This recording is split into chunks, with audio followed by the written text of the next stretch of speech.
Good evening. I'd like to call the City of Menasha Administration Committee meeting to order. Clerk Kramer, could we have the roll, please? Alderman Rapella? Here. Alderman Nichols? Here. Alderman Taylor? Here. Alderman Sevenig? Here. Alderman Langdon? Here. Alderman Schmidt? Alderman Tom Grady? Alderman Ted Grady? All are present. Thank you. Our first item of business is to approve the minutes from the Administration Committee meeting of May 17th, 2021. Is there a motion? Alderman Rapella, 1 second, please. Oh, sorry. There you go. Thank you very much, Alderman Nichols. I will make the motion to second that the Administration Committee minutes. Your motion is to approve the minutes? I will approve the minutes, yes. And I'll second that. Okay. I'll second Randy's All right. motion. Motion by Alderman Rapella, second by Alderman Ted Grady to approve the minutes from May 17th. Any questions or discussion on those minutes? Seeing none, all in favor signify by saying aye. Aye. Any opposed, nay. Minutes are approved.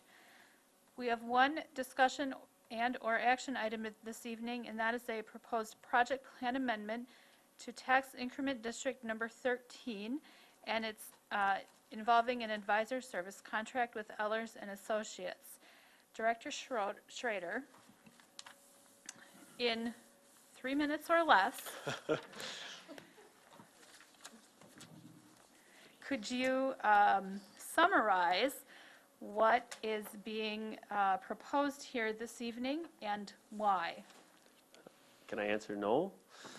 Then we will adjourn. I'm just kidding. All right, so, and I'm down to 2 minutes.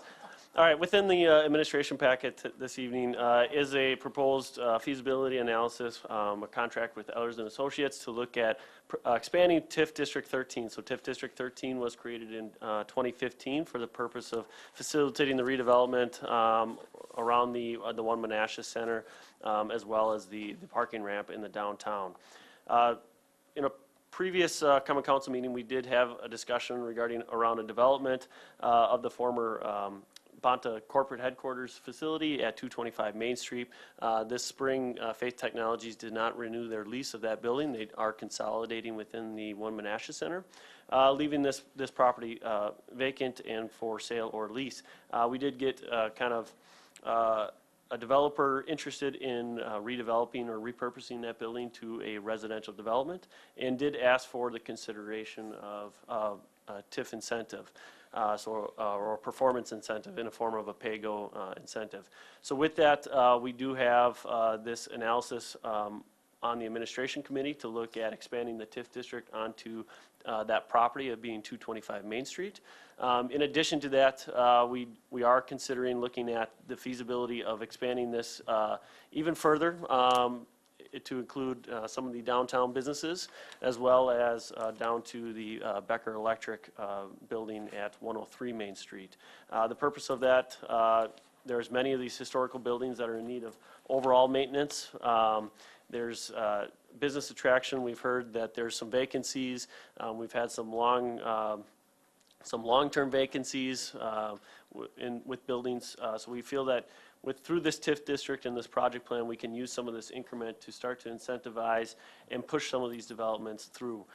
So again, using the increment that is created off these other projects to spur that additional development in this remaining portions of the downtown, as well as additional redevelopment opportunities that we feel are on the horizon. So staff does recommend the administration committee forward the proposed service contract to Ellers and Associates, with Ellers and Associates, the common council, for that consideration. I guess one thing I did not note, and I apologize if I'm over my 3 minutes. There is 2 maps within the common council or the administration packet. One of those has a secondary option to include or look at including the Gundersons as well as the Bryn Theater site. That option, what we would look to do throughout this next couple weeks with Ellers is look at the feasibility of also including that area within the TIF boundary of TIF 13. If we were able to do that, we feel from a preliminary analysis that we would still need to look into that we could potentially close TIF 10 completely, adding on all that increment back onto the tax roll, as well as freeing up a large portion within our 12% allowance. So again, that would be an option. We have not fully ran that analysis, but we are considering that, and hopefully a full motion can be brought forward at the Common Council meeting.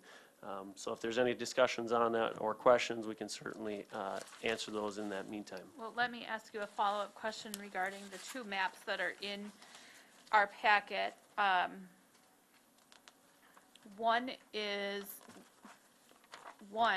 think it's the first page. I got paper copies to help me out here. Has the existing TID 13 boundaries and then a proposed boundary agreement, and that's the one with just the slash lines through it.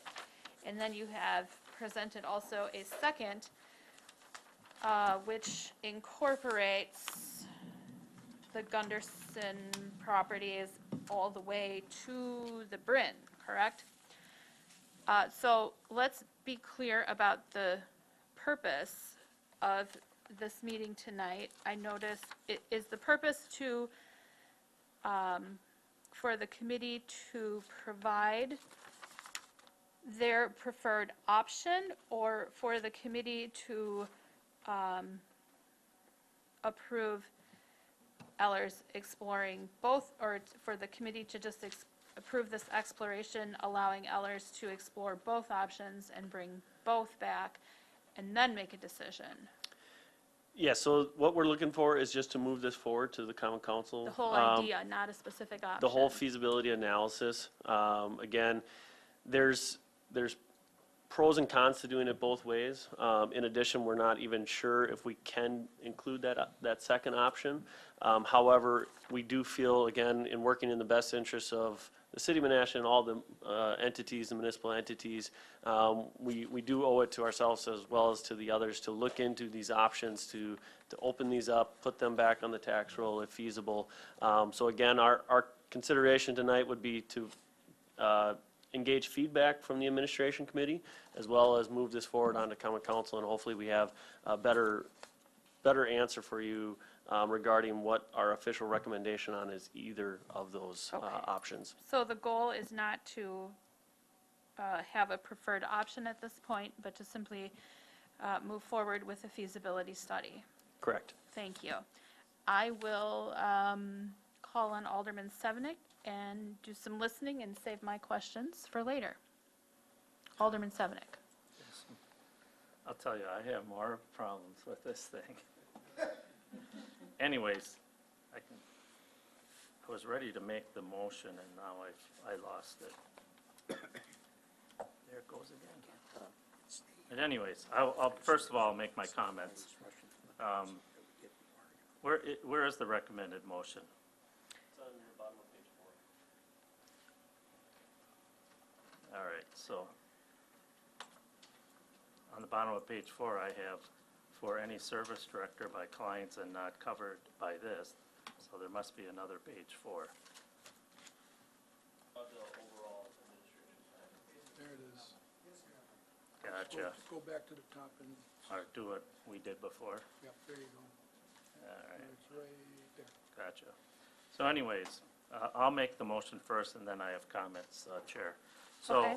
I'll move that the Administration Committee forward the proposed service contract with Ellers and Associates to the Common Council for the consideration of analyzing the feasibility, developing the plan, and administering the approvals of a project plan and boundary amendment to tax increment District Number 13. We have a motion by Alderman Sevenick and a second by Alderman Tom Grady.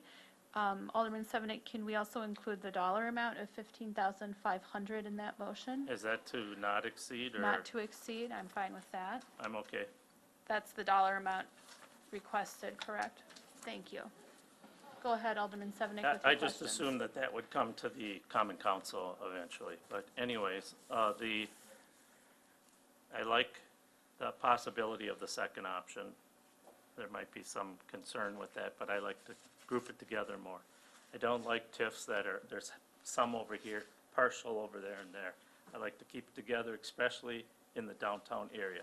I think this is the right thing to do, and in doing this, we can close TIF 10. So I think this is a good idea, and let's move forward with this, and hopefully can be approved at our next council meeting.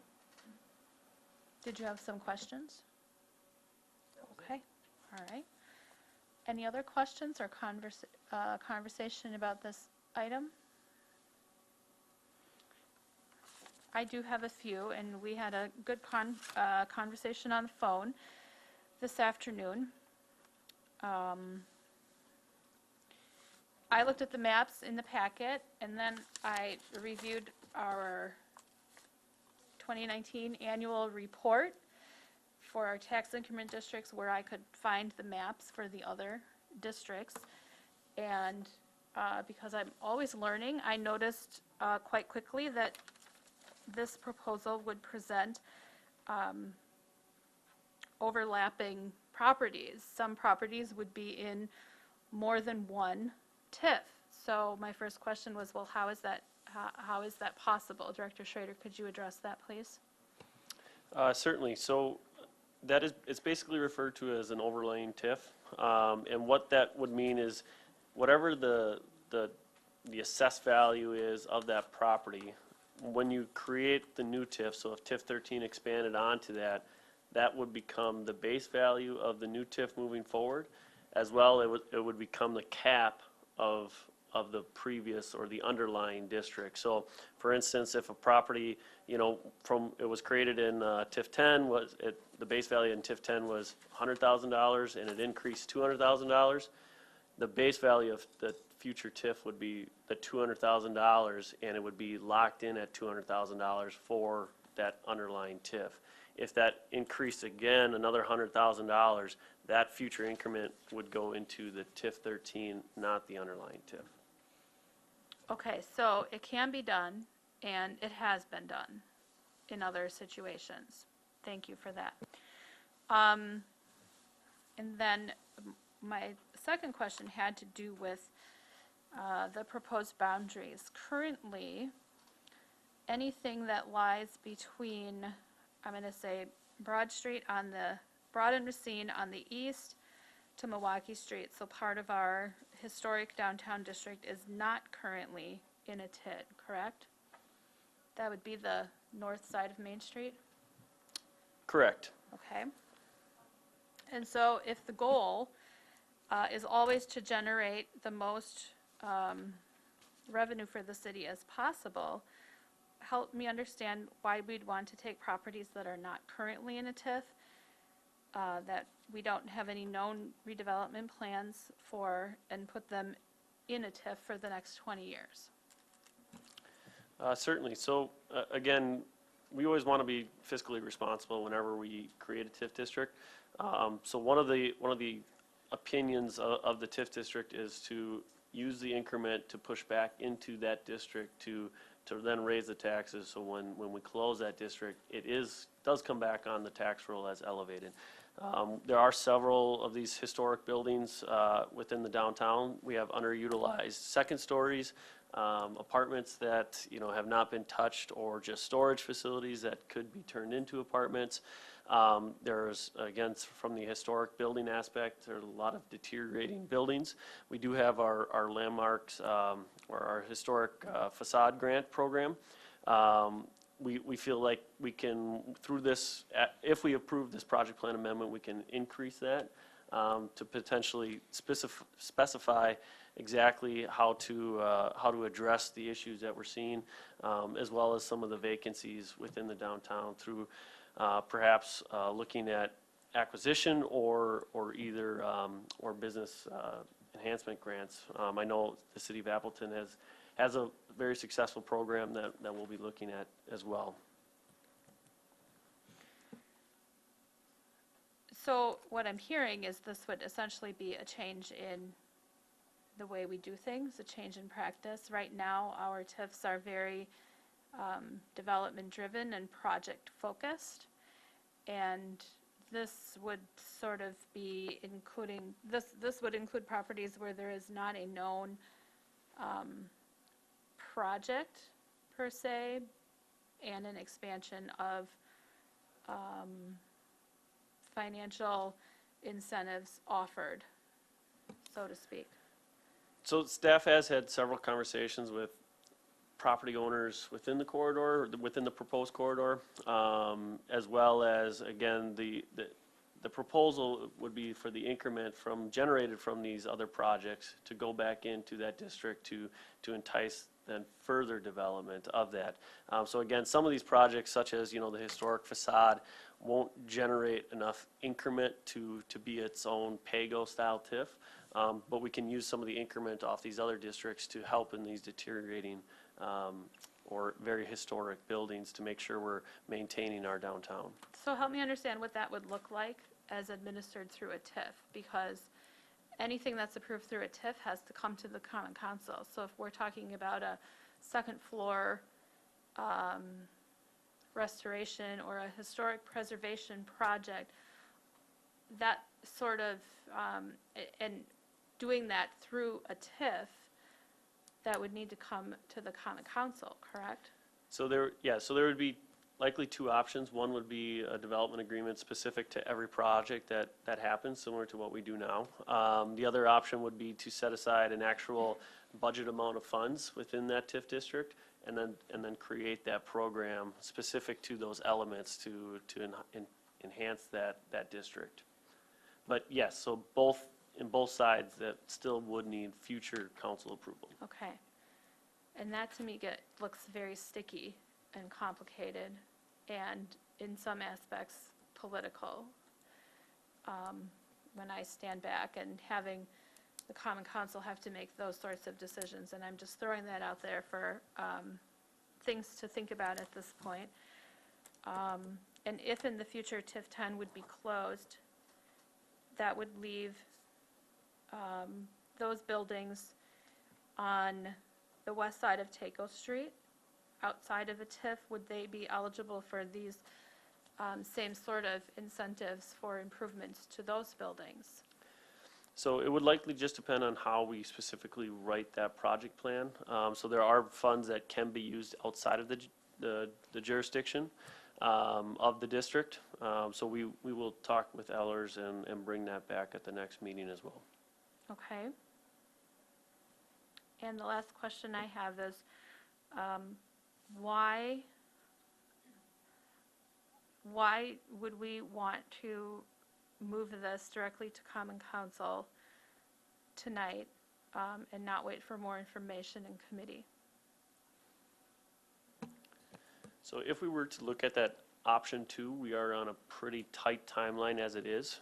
So with that option 2, if we were to expand this district to include the Bryn site, we would need to have the full analysis completed, so approve the analysis by Ellers.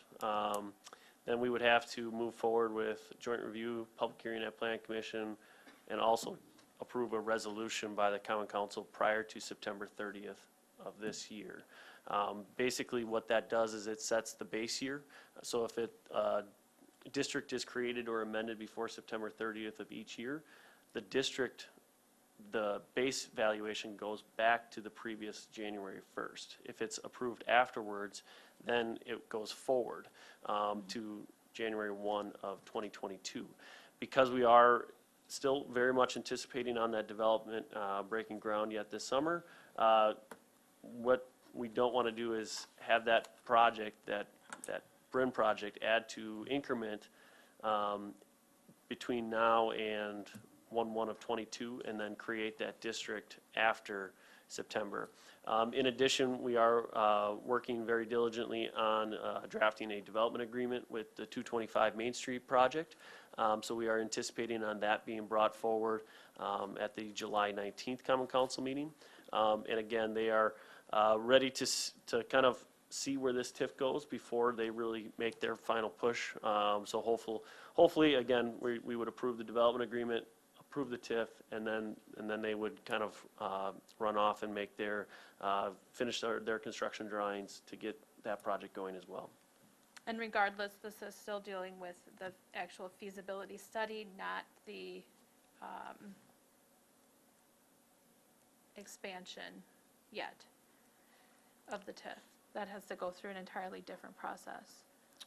Correct. So basically, the expansion of the TIF, again, it does require review by Joint Review Board, a public hearing at City Plan Commission, and a resolution at City Plan Commission. Then it requires a resolution at the Common Council. Then the final project plan would be anticipated at the Joint Review Board meeting. We will likely, again, we have had conversations over the last week or so with Ellers about this. Hopefully, we will have that final recommendation at the next meeting to just make sure we're moving forward in that general direction. So again, they're doing some preliminary feasibility and analysis for us, looking at the timelines and how that would work with this project. Okay, and do you want any input this evening on that project plan discussion? What members of the committee think should be included in that project plan? Yeah, so very much so. So similar to what we did with TIF District number 11, if there are certain elements that we feel should be within that project plan amendment, certain projects, now would be a good time, or between now and the next Common Council meeting, to mention those, because the next Common Council meeting would be the last time the council would see the TIF 13 until that actual project plan came to you for consideration. So again, if there are those certain elements within that, feel free to let us know.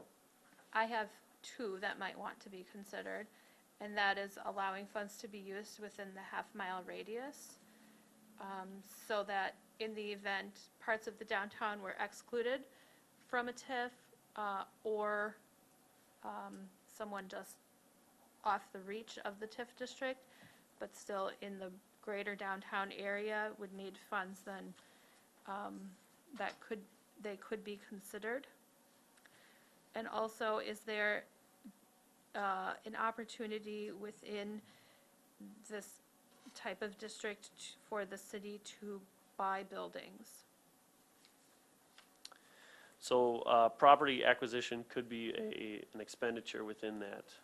So if there are certain, I'm not sure if it needs to be site-specific. I can answer that question at the following Common Council meeting, or if there can just be funds set aside for property acquisition within the project plan. So having property acquisition be a part of the project plan. Yep, that would have to be specifically called out. What I don't know is if it specifically has to call out an actual property. I don't think it would at this time, because again, that still requires further approval at a later date. Okay, thank you.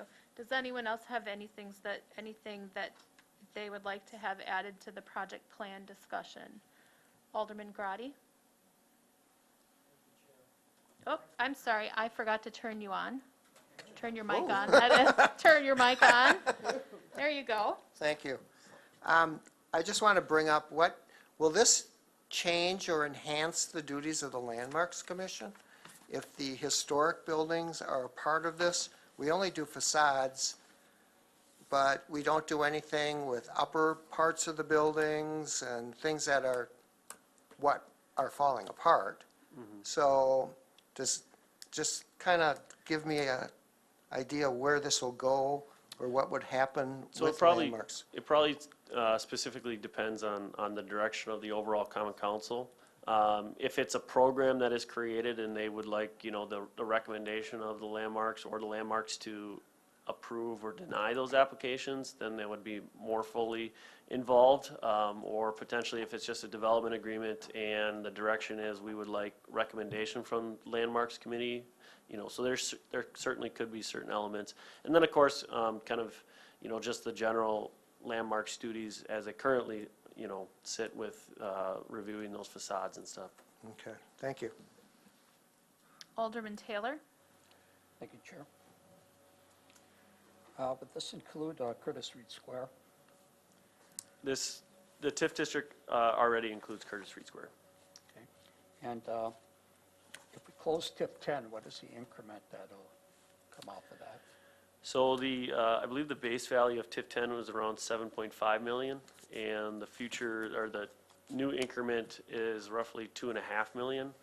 And I'm not exactly sure if we overlay it, if any of that is included in the 2.5 or it's not. So that might shift here and there, but the new increment was 2.5 on that.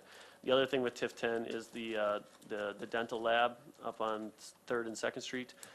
So that would be one of the other considerations with this TIF district, because we do have an ongoing development agreement with them, PAYGO Performance and Development Agreement. So this TIF would have to basically escrow or pay off that amount. We could still likely do it on an annual payment schedule, but we would have to consider that moving forward. Certainly, we've had a very successful facade grant program, and, I don't see a lot of overall maintenance on the historical buildings. Seems like the grant program is taking care of a lot of that, so this is something much larger than just the facade. So the facade grant, again, is a $2,500 grant just for, I understand, the fronts of the facade. We've had past members, business owners come and discuss, the sides of the buildings, up above buildings, again, from a tuck pointing conversation, just a tuck point in one wall could be $40,000, and that's a lot of money to put into that building. So again, and we also our facade program fund is fairly low. So again, we might even be able to just reinvent that or replenish that while we have this TIF district, to continue to add to those funds, support that through maybe low interest or zero interest loans. So that's kind of where that conversation's at. A lot of times when people invest in property, it's an investment, and, the public always says to us, you just can't keep coming and asking us to fund your complete building for, if it's tuck pointing for 40,000. When you buy a building, there's a disclosure on what's the faults of the building, and so a lot of these investors that are going into these buildings should know that, what they're getting into. And I always thought our facade program was an aid. It helped with the aid of keeping those buildings historically correct downtown. And now we're talking about assisting in second floor enhancements and assist in public improvements. But the second floor enhancements, what is that? What is the scope of something like that? So again, as I mentioned earlier, so a lot of the second floors are very underutilized. A lot of them just have, storage facilities in them. However, or they're to a point of very much deteriorating and need reinvestment. However, the cost of some of those items to reinvest into that property or to build out a second floor, likely the cost at times outweighs the revenues coming in. And it doesn't make sense for some of these business owners or these property owners to do that. So we want to kind of look at that and find that fine line to say, okay, how much, what would that incentive be? And again, we're not saying we're paying for it all, but what would that incentive be to push these properties to reinvest in themselves? Okay, but certainly we had issues with a simple program like facade improvement.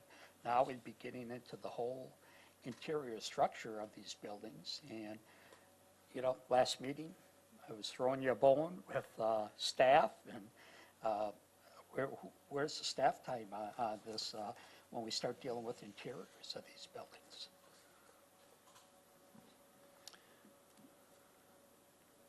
So again, we are consistently looking at ways that our staff can function and improve the community.